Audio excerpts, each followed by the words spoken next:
मैं प्रगति राय, Saraswati group of colleges के digital platform पर आप सभी का एक बार फिर से स्वागत है। BA first semester home science आप पढ़ रहे हैं, जिसमें आप न्यूट्रिशन के बारे में पढ़ रहे हैं। इसके लास्ट का वीडियो आपने पढ़ा था विटामिन डी, जो कि वसा में घुलनशील विटामिन है। तो विटामिन डी आपका पूरा ख़त्म नहीं हुआ था, उसके आगे का पढ़ना है। तो विटामिन डी प्राप्ति के स्रोत क्या हैं, इसके बारे में आपने पढ़ा था। विटामिन डी का वर्गीकरण पढ़ा था, विटामिन डी का इतिहास पढ़ा था आपने। अब आगे आपको विटामिन डी की कमी के प्रभाव पढ़ने हैं, क्योंकि हर एक जो भी पोषक तत्व हैं, इनकी अगर हमारे शरीर में कमी हो जा रही है तो भी इसके कुछ बुरे प्रभाव देखने को मिलते हैं। अगर अधिकता हो जा रही है तब भी इसके कोई ना कोई बुरे प्रभाव हमारे शरीर में देखने को जरूर मिलते हैं। तो विटामिन डी की अगर कमी हो जा रही है तो क्या प्रभाव देखने को मिल रहा है, इसमें सबसे पहले आपको दिख रहा है रिकेट्स।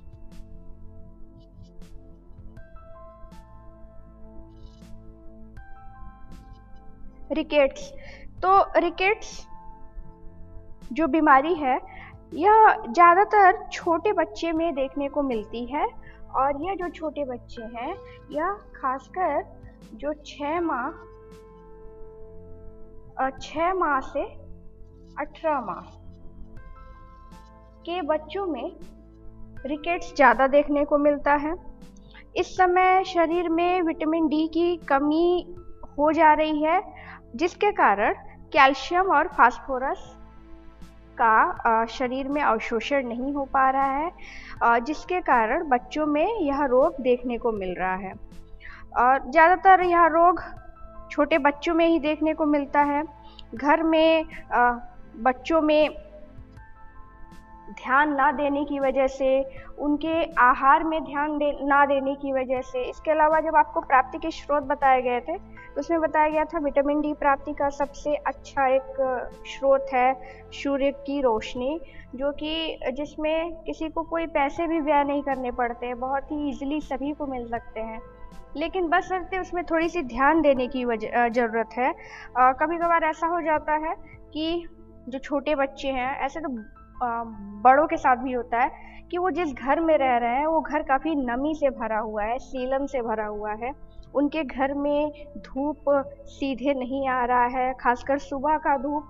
तो ऐसे में घर में हमेशा नमी और सीलन होने की वजह से उस घर में रहने वाले व्यक्तियों में विटामिन डी की कमी हो सकती है। तो इसलिए घर का वातावरण अच्छा होना चाहिए, शुद्ध होना चाहिए। घर का डिज़ाइन ऐसा होना चाहिए जिससे सुबह का जो धूप है वो घर पे आए, जो ताज़ी हवा है वो घर पे आए। इससे शरीर स्वस्थ रहता है, हर एक व्यक्ति का शरीर स्वस्थ रहता है। तो इसी प्रकार रिकेट्स मुख्यतः बच्चों में देखने को मिलते हैं। घर का वातावरण अगर ऐसा है, यानी सीलन भरा है, नमी है, तो ऐसे घर के बच्चों में ज़्यादातर यह कमी देखने को मिल सकती है। इसके लक्षण देख लेते हैं कि अगर किसी बच्चे में रिकेट्स नामक रोग देखने को मिल रहे हैं तो उनमें क्या लक्षण देखने को मिलेंगे। तो लक्षण सबसे पहले यह दिखेगा, जो बच्चे के सिर का एरिया है, खासकर सामने का जो एरिया है, वह काफ़ी देर से भरता है। यानी जब बच्चा जन्म लेता है तो एक तरह से देखा जाता है सिर का विकास सबसे पहले हुआ रहता है और शरीर का विकास उसके बाद होता है। लेकिन जिन बच्चों में रिकेट्स नामक रोग हुआ है, बच्चा रिकेट्स से ग्रसित है, तो ऐसे बच्चे के सिर के सामने वाले जो भाग हैं वो काफ़ी देर से भरते हैं, यानी वो दबे हुए होते हैं। और रिकेट्स होने की वजह से, यानी कैल्शियम, फास्फोरस, विटामिन डी की कमी होने की वजह से बच्चों के सिर की जो हड्डियां हैं वो काफ़ी कोमल होती हैं। और हड्डियां अगर काफ़ी कोमल हैं तो जाहिर सी बात है, कोमल हड्डी होने की वजह से वो किधर से भी दब सकता है। जिस तरह छोटे बच्चे शैशवावस्था में जो बच्चे होते हैं वो जब जन्म लेते हैं तो जब उन्हें सुलाया जाता है बिस्तर पर, बड़ा ध्यान दिया जाता है कि बच्चे के जो सिर का एरिया है कोई एक तरफ ज़्यादा ना दबे, क्योंकि अक्सर देखा जाता है अगर बच्चे का सिर किसी एक तरफ हमेशा दब रहा है, एक साइड में बच्चा ज़्यादा सो रहा है, तो उस साइड की हड्डियां दब जाती हैं और दूसरे साइड की हड्डियां उभरी रहती हैं। तो इसलिए बच्चों का ऑलरेडी बच्चों की हड्डियां काफ़ी कोमल हैं, तो ऐसे में उनकी हड्डियां काफ़ी कोमल होने की वजह से ऐसे ही दब रही हैं। और अगर बच्चा रिकेट से प्रभावित है तो उसकी हड्डियां और भी ज़्यादा कोमल हो जाती हैं। इसके अलावा जो बच्चे के पैर हैं वो धनुष के जैसे झुक जाते हैं, कमान के जैसे झुक जाते हैं, यानी बिल्कुल एक तरह से बेंड हो जाता है। पैर सीधे होने चाहिए लेकिन उनके पैरों का जो आकार है वो धनुष के जैसा हो जाता है, क्योंकि हड्डियां नाजुक हो जाती हैं। हड्डियां नाजुक होने की वजह से वो अपने आकार से, मतलब वो विकृत रूप में हड्डियां अपना आकार बदल देती हैं। इसके अलावा बच्चों की जो पसलियां हैं उसमें मोती जैसे उभार आने शुरू हो जाते हैं। उनकी जो छाती है, बच्चों की छाती कबूतर के जैसा प्रतीत होने लगता है। उनके जोड़ों में, बच्चों के हड्डियों के जो जोड़ होते हैं उनमें बहुत दर्द होता है और इन सब के कारण उनकी जो पाचन क्रिया है उसमें गड़बड़ी होती है। अब जाहिर सी बात है, जब बच्चों में इतनी कमियां देखने को मिल रही हैं, शरीर इतना ज़्यादा अस्वस्थ है, तो ऐसे कंडीशन में बच्चा बहुत ज़्यादा थका हुआ, चिड़चिड़ा, क्रोधी स्वभाव का हो जाएगा। क्योंकि किसी भी इंसान के शरीर में जब किसी प्रकार का रोग होता है या वो व्यक्ति अस्वस्थ है, खुद को स्वस्थ महसूस नहीं कर रहा है, तो मानसिक रूप से भी अस्वस्थ हो जाता है। बहुत ज़्यादा गुस्सा आना, चिड़चिड़ापन, बेचैनी महसूस करना, हमेशा थका हुआ रहना, ये सारी चीज़ें अपने आप आ जाती हैं।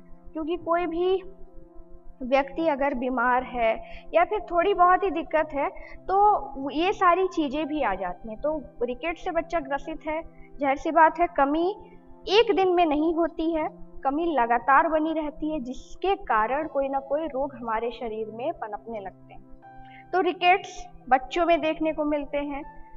दूसरा है टिटैनी।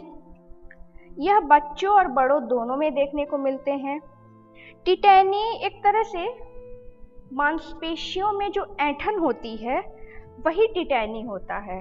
कभी यह टिटैनी कभी कभी, जैसे अगर कोई बहुत ज़्यादा थका है, बहुत ज़्यादा उसने फिजिकली बहुत ज़्यादा काम किया है, तो फिर मांसपेशियों में बहुत ज़्यादा ऐंठन होने लगता है, मरोड़ होने लगता है, तो और दर्द होने लगता है। लेकिन अगर कोई भी बालक या वयस्क टिटैनी से ग्रसित है, यानी उसके शरीर में कैल्शियम और फास्फोरस का जो मेटाबॉलिज्म है उसमें गड़बड़ी है, उसमें असमानताएं हैं, जिसके कारण विटामिन डी का अवशोषण नहीं हो पा रहा है और कैल्शियम और फास्फोरस का अवशोषण नहीं हो पा रहा है।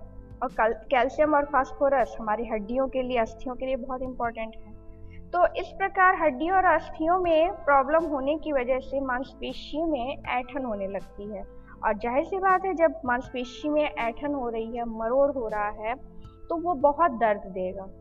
और दर्द इतना ज़्यादा हो जाता है कभी कभी कि अगर यह बीमारी बढ़ गई, दर्द ज़्यादा हो रहा है, ऐंठन ज़्यादा हो रही है, तो व्यक्ति बार बार बेहोश होने लगता है। तो यह टिटैनी नामक रोग से व्यक्ति ग्रसित हो सकता है अगर विटामिन डी की कमी है उसके शरीर में। तो इसके लिए चाहिए कि उनके भोजन में ये जितने भी बीमारियां हैं, जितनी भी बीमारियां आपको दिख रही हैं, अगर इस बीमारी से बच्चा या कोई भी बड़ा इस बीमारी से ग्रसित है, तो उनके आहार में कैल्शियम, फास्फोरस और विटामिन डी की मात्रा को बढ़ा देनी चाहिए, जिससे उनके जो रोग हैं वो उसमें थोड़ी कमी आएगी या फिर धीरे धीरे सुधार होना शुरू हो जाएगा। नेक्स्ट है दांतों का सड़ना। तो दांतों का जो सड़न है यह भी ज़्यादातर बच्चों में विटामिन डी की कमी के कारण दिखाई देते हैं।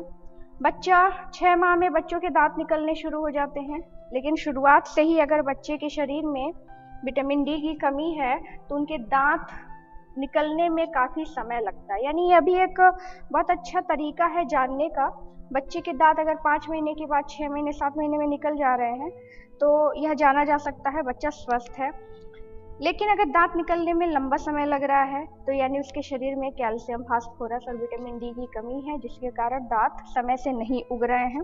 इसके अलावा दांत बच्चों में अगर उगे भी हैं, हो सकते हैं बहुत सारे बच्चों के दांत टेढ़े मेढ़े होते हैं, बहुत छोटे छोटे हो जाते हैं, रह जाते हैं, मतलब उनका जितना ग्रोथ होना चाहिए उतना नहीं हो पाता है। जिस एरिया में जो दांत होने चाहिए वहाँ से वो अपना जगह छोड़ देते हैं। तो ये सब विटामिन डी की कमी के कारण ही होता है।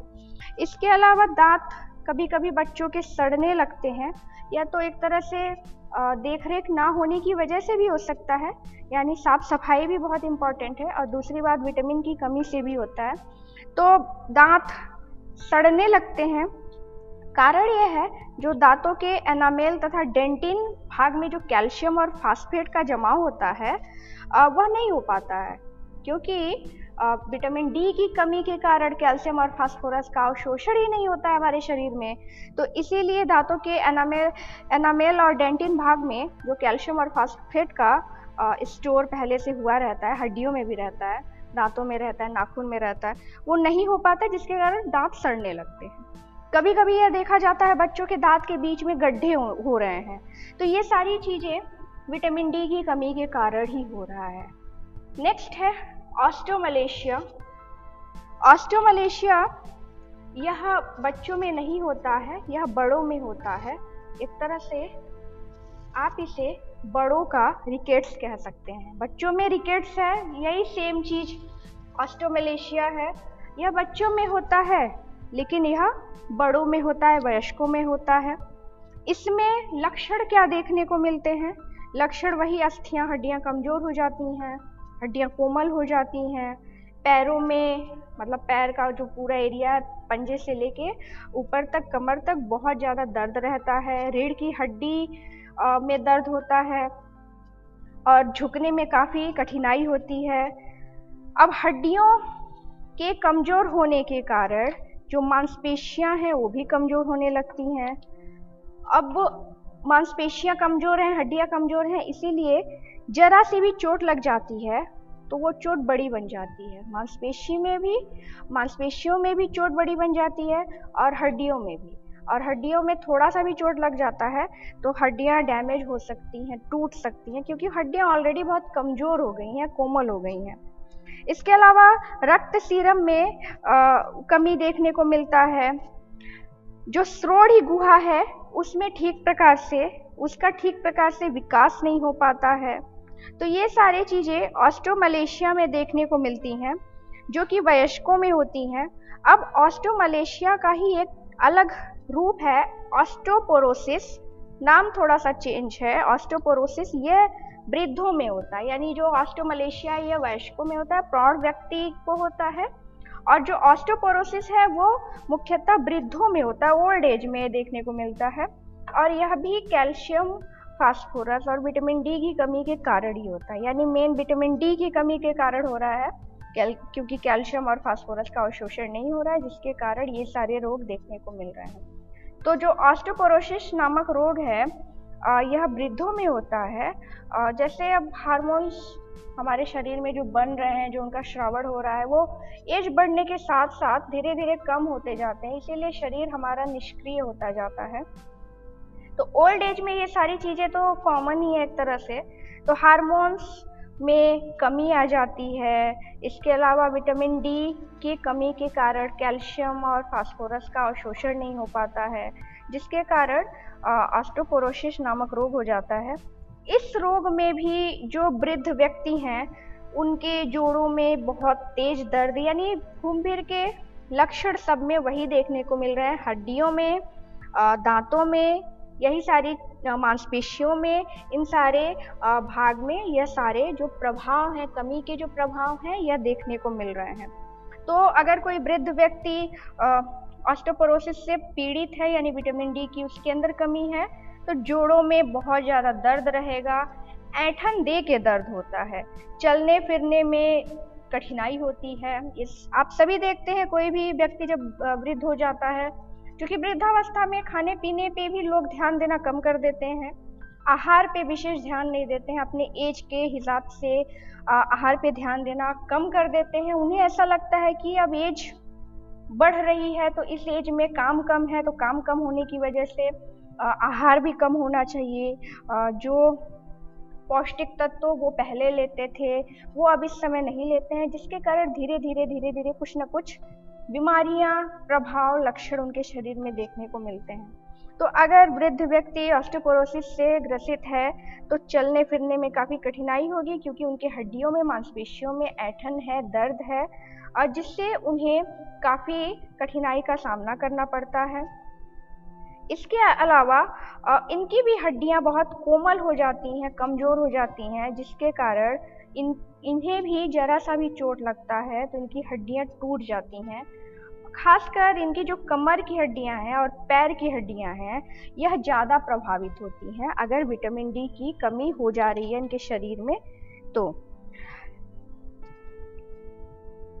इसके अलावा अगर विटामिन डी की कमी के कारण आप पढ़ रहे हैं, लेकिन अगर विटामिन डी की अधिकता हो जा रही है तो इसका क्या प्रभाव देखने को मिल रहा है। तो अगर अधिकता हो रही है तो हृदय, फेफड़े, गुर्दे यानी हार्ट, लंग्स, किडनी, इन सारे पार्ट्स में कैल्शियम का जो स्टोर है वो काफ़ी ज़्यादा हो जाता है। यानी अगर किसी भी पोषक तत्व की कमी के प्रभाव दिख रहे हैं, उसकी अधिकता के भी प्रभाव देखने को मिलेंगे। यानी विटामिन डी हमारे शरीर में पर्याप्त मात्रा में मौजूद है, जिसके कारण कैल्शियम और फास्फोरस का जो चयापचय है, अवशोषण है, वो सही प्रकार से हो रहा है। लेकिन अगर हम अधिक ले रहे हैं विटामिन डी तो कैल्शियम का जो स्टोर है हमारे बॉडी के अलग अलग पार्ट्स में वो ज़्यादा हो जा रहा है, और जाहिर सी बात है किसी भी बॉडी पार्ट्स के पास कोई दूसरा पोषक तत्व अगर ज़्यादा मात्रा में स्टोर हो रहा है तो उसके जो फंक्शन हैं वो करने में उसे दिक्कत होगी, यानी वो पार्ट्स प्रभावित होंगे, उनको जितना स्पेस चाहिए अपने काम को करने के लिए उतना नहीं मिलेगा।